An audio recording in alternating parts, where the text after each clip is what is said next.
আসসালামু আলাইকুম ভিউয়ার্স। তো আজকে আমার বাগানের চতুর্থ দিন। দেখেন আমি বাজার থেকে কিছু গাছ এনেছিলাম, টমেটোর চারা, যেগুলো দেখেন কত সুন্দর করে গজিয়েছে টমেটো, প্রত্যেকটা টমেটোর চারা। এগুলো বয়স বেশি দিন হয় নাই, আপনার সম্ভবত আপনার 7 থেকে 8 দিন হয়েছে।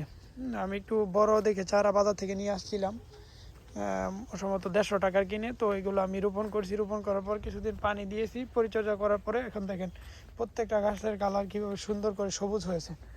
তো এগুলোতে দেখবেন আপনার আস্তে আস্তে কিছু দিনের মধ্যেই আপনার টমেটো ধরবে। এখানে একটা গাছ দেখছিলাম, এই যে দেখেন, আপনাদেরকে দেখাই। এটাতে আপনার দেখেন এই যে একটা টমেটো ধরেছে, ছোটো জাতের, সুন্দর, কত সুন্দর দেখা যাচ্ছে। তো এবারে ভাই আপনার প্রত্যেকটাতেই আপনার টমেটো ধরবে 5 থেকে 7 দিনের ভিতরে। এগুলোতে আপনার কিছুদিন পরে আবার সার প্রয়োগ করতে হবে, তাহলে দেখবেন এগুলা খুব সুন্দর দেখাবে আর